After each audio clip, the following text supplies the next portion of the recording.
What is self-esteem and how is it useful? I think it's safe to say that if we all had the choice, we would all prefer to feel good rather than bad about ourselves. Self-esteem is a feeling caused by our beliefs about our personal characteristics and how valuable we think we are to others. Low self-esteem is associated with all sorts of negative behaviours and outcomes. For example, low self-esteem is associated with antisocial behaviour and underachievement, while high self-esteem is associated with doing better at work and earning more money. But as always, it's a little bit more complicated than that. Firstly, there is trait self-esteem. This is how we feel about ourselves overall. Secondly, there is state self-esteem, and this, however, can fluctuate depending on the feedback we are receiving in the moment. For instance, how a friend is reacting to a post you put on Facebook yesterday. Positive reactions cause our state self-esteem to go up, and negative reactions cause it to fall. When you haven't posted on Facebook for a while and therefore have no feedback, you tend to resort back to your level of trait self-esteem. This is your resting point, and it's largely determined by your past. It has been a common belief for decades that raising someone's self-esteem makes them more likely to participate in positive, acceptable behaviours, and low self-esteem encourages people to behave negatively. And from what I said earlier about its associations, you might conclude that too. But according to Professor Mark Leary, there is not a single shred of evidence that self-esteem causes anything at all. Yes, self-esteem is associated with behaviours, but it's not the cause, it's the result of those behaviours. That's a big statement right there, so it's worth repeating. Self-esteem is not the cause of behaviours, it's the result. So what's the purpose of self-esteem?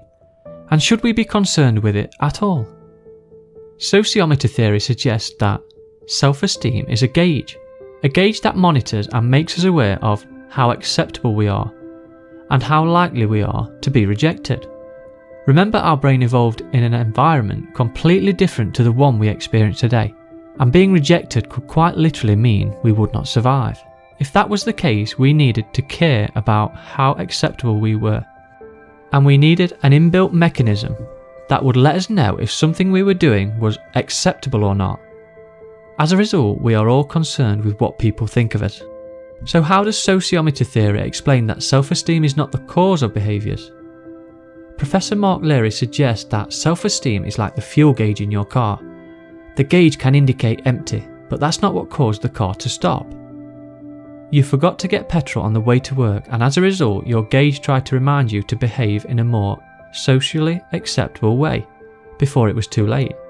The gauge was trying to indicate that being forgetful is an unacceptable way to behave if getting to work is your objective. Just like your self-esteem gauge indicates what's unacceptable if you like being alive. Feeling undervalued increases the desire for acceptance. But if you think you can't get it through good behaviour, you might search for a group that has lower standards of acceptance and behave poorly in an effort to feel better about yourself. So we should be concerned about the message self-esteem wants to deliver to us. But how do we get more of it if we want it? It might be helpful to write down notes to help you structure your thoughts. Remember, self-esteem is based on what you believe about yourself.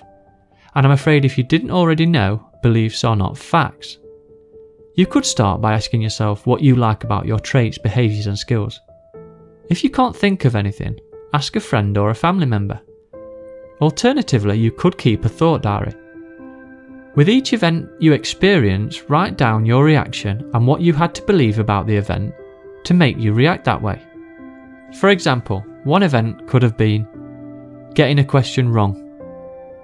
This might have caused you to react with embarrassment. This reaction was based on your belief that everyone will think you are stupid and nobody will like you anymore.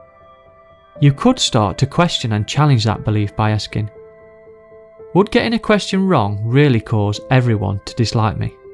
What, all of the billions of people on Earth, really? Or, how would I feel if one of my friends didn't know the answer to a question? Would I really think any less of them?